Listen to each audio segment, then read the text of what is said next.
नमस्कार दोस्तों, मैं हूं सुशील द्विवेदी और आप सभी का आपके चैनल द्विवेदी क्लासेस प्रयागराज में बहुत बहुत स्वागत है। तो दोस्तों, जैसा कि आपने थंबनेल में देख ही लिया है कि आज का जो वीडियो है वो आरआरबी एनटीपीसी के सिलेबस पर आधारित है और एग्ज़ाम पैटर्न क्या होगा इस पर आधारित है।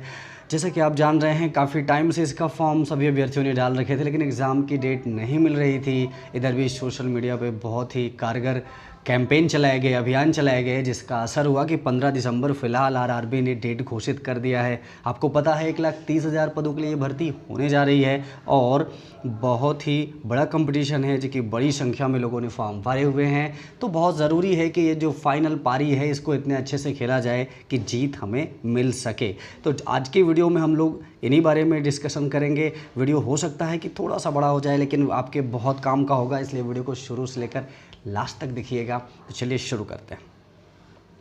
दोस्तों, पेपर में क्या क्या विषय हैं आपको ये तो पता ही होगा। 4 सब्जेक्ट हैं यहाँ पे। जनरल सामान्य जागरूकता या जनरल अवेयरनेस इसको कहते हैं। अंकगणित जो मैथमेटिक्स से रिलेटेड है और रीजनिंग आप जानते ही हैं। अंग्रेजी काफ़ी कम, यानी कि सिलेबस में जो अंग्रेजी है ये बाकी 3 की अपेक्षा कम पूछी जाती है, यानी इसमें टॉपिक भी बड़े थोड़े हैं जो पूछे जाते हैं।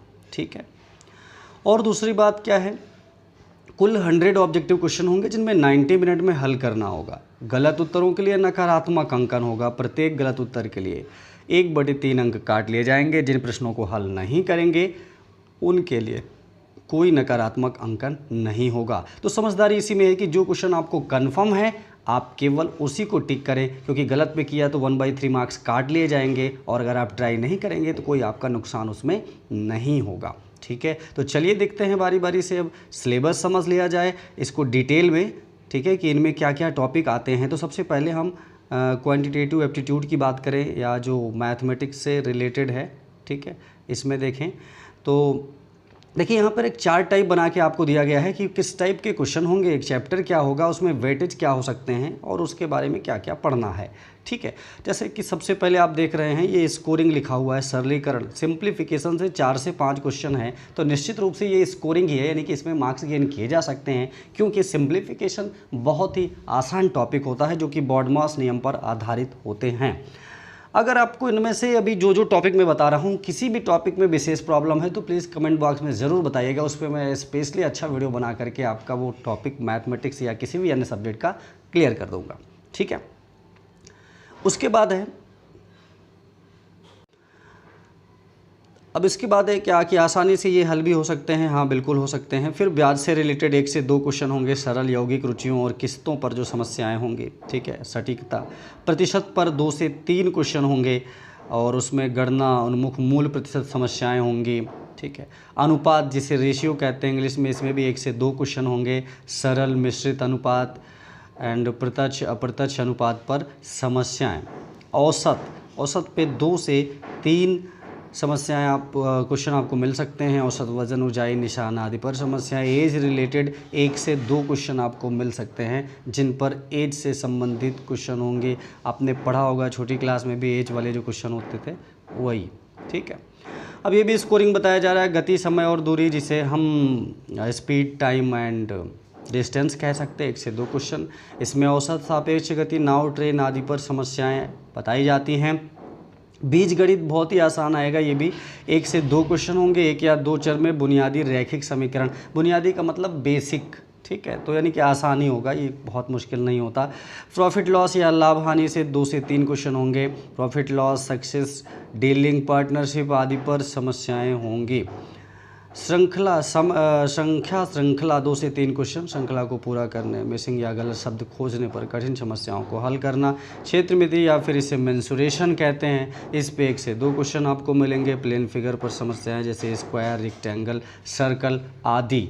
ठीक है। वर्ग, आयत और वृत्त।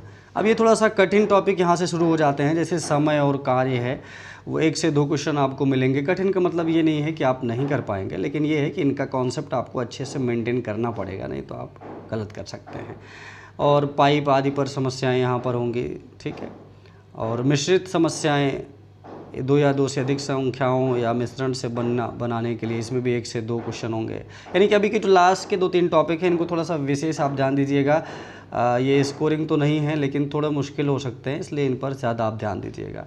और ज़्यादा तो और जो पिछले शुरुआत वाले टॉपिक हैं वो एक बार अच्छे से रिवाइज़ कर लीजिएगा, क्योंकि उन पे क्वेश्चन आपको अच्छे मिलने हैं और आप मार्क्स भी अच्छे गेन कर लेंगे। बात किया जाए रीजनिंग की, तो क्लासिफिकेशन पे 0 से 2 आपको क्वेश्चन मिल सकते हैं। संख्या पत्र, सार्थक, शब्द आधारित प्रश्न, ठीक है। सीरीज से 1 से 3 क्वेश्चन आपको मिल सकते हैं। मुख्य रूप से नंबर और वर्णमाला श्रृंखला पर सवाल होंगे।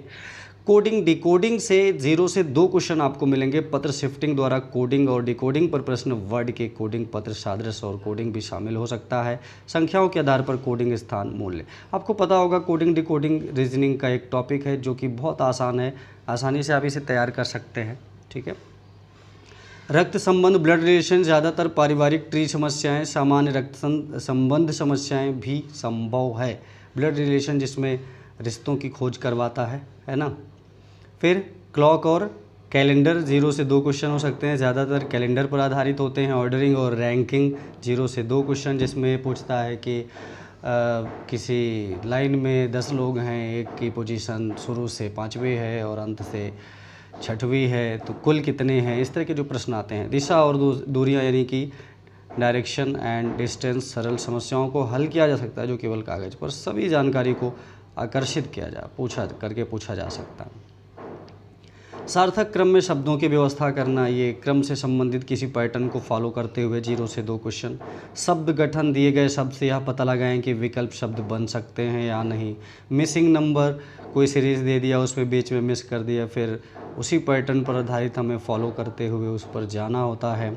वेन आरेख, 0 से 2 क्वेश्चन। वेन आरेख पर आधारित समस्याएं, पजल संख्या आधारित, इसमें पहले आपसे पूछी जा सकती है। गैर मौखिक तर्क, पैटर्न को पूरा करने, चित्र आधारित सादृश्य, वर्गीकरण, श्रृंखला या घन आधारित प्रश्न जैसे पूछे जा सकते हैं। अब बात किया जाए जनरल अवेयरनेस की, तो यहाँ पर देखिए जनरल साइंस की बात किया जाए तो प्रश्नों को स्थिर मानते हुए स्कोरिंग माना जाता है और आसानी से याद किया जा सकता है। स्थिर मानने का क्या सेंस है यहाँ पे दोस्तों, जैसा कि काफ़ी एग्जाम में जनरल साइंस के क्वेश्चन पूछे जाते हैं और एक ही तरह के क्वेश्चन लगभग हर एग्ज़ाम में पूछे जाते हैं, इन्हें इसीलिए इनको स्थिर कहा जाता है, यानी कि आसानी से इनको तैयार किया जा सकता है। ये 18 से 20 क्वेश्चन इसके आपको मिलेंगे, ठीक है, तो इसलिए स्कोरिंग भी है, उसमें कोई दो राय नहीं है। अब उस 18 से 20 में किस तरह से है, पर्यावरण के 1 से 2 क्वेश्चन होंगे, जीव विज्ञान के 1 क्वेश्चन हो सकता है, और पौधों में जीवन, प्रक्रियाएं, आनुवंशिकता और विकास 1 से 2 क्वेश्चन, प्राकृतिक संसाधन एक क्वेश्चन, और परमाणु और अणु आधारित 2 क्वेश्चन, रासायनिक प्रक्रियाएं 1 से 2 क्वेश्चन, एसिड मामले और साल्ट से 1 से 2 क्वेश्चन, धातु और गैर धातु से यानी कि अधातु से 1 से 2 क्वेश्चन, आवर्त सारणी से 2 से 3, force and loss of motion से 0 से 1 क्वेश्चन आपको मिल सकते हैं, ठीक है। काम और ऊर्जा से 1 क्वेश्चन, ध्वनि से 0 से 1, ऊर्जा से 0 से 1, बिजली से 0 से 1, ऊर्जा के स्रोत, रोग, कारण और इलाज, खाद्य संसाधनों में सुधार। अब करंट अफेयर की बात किया जाए तो प्रश्न काफ़ी कठिन होते हैं, इसमें 30 से 40 क्वेश्चन ये भी अच्छे खासे आपको रैंक कराएंगे। लेकिन कठिन क्यों कहा गया, एक्चुअली अगर आप करंट अफेयर रूटीन में अच्छे से पढ़ रहे हैं तो निश्चित रूप से आप बहुत अच्छा कर लेंगे, लेकिन अगर आप रैंडमली पढ़ रहे हैं तो काफ़ी चीज़ें स्किप हो जाती हैं जिसकी वजह से गलत हो जाते हैं। अब इसमें देखिए क्या क्या इसमें क्लासिफिकेशन है। अर्थशास्त्र से 4 से 5 क्वेश्चन, करंट अफेयर में 3 से 4 क्वेश्चन, भूगोल में 3 से 4, इतिहास में 3 से 4, राजनीति में 4 से 5, ठीक है।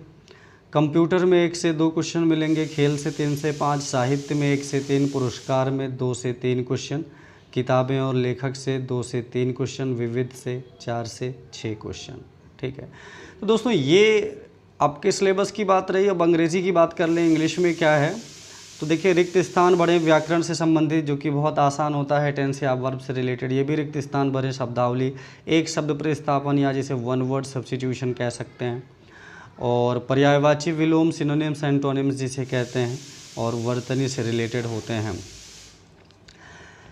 ठीक है, तो दोस्तों ये रहा आपका कंप्लीट सिलेबस और एग्ज़ाम पैटर्न। इसी आधारित पर आपको करना है तैयारी। ठीक है, परीक्षा के लिए याद करने के लिए क्या टिप्स होंगे भैया? देखिए, नकारात्मक अंकन है तो अनुमान बिल्कुल लगाने की कोशिश न करें, ये मैंने पहले भी कहा है। कभी कभी आप एक बहुत आसान प्रश्न को हल करने में सक्षम नहीं हो सकते हैं, ये ठीक है, सभी के लिए होता है। ठीक है, दिमागी तनाव आपको बिल्कुल भी नहीं लेना है। जब परीक्षा शुरू करनी है तो आप उन्हीं प्रश्नों की आसान से कठिन की ओर जाएं। कहने का मतलब ये है कि जिन प्रश्नों को आप हल कर रहे हैं, अगर आपको वो टाइम ले रहा है तो बिल्कुल भी उस पर टाइम किल मत करिए, आप आगे बढ़ते जाइए शुरू से लेकर लास्ट तक।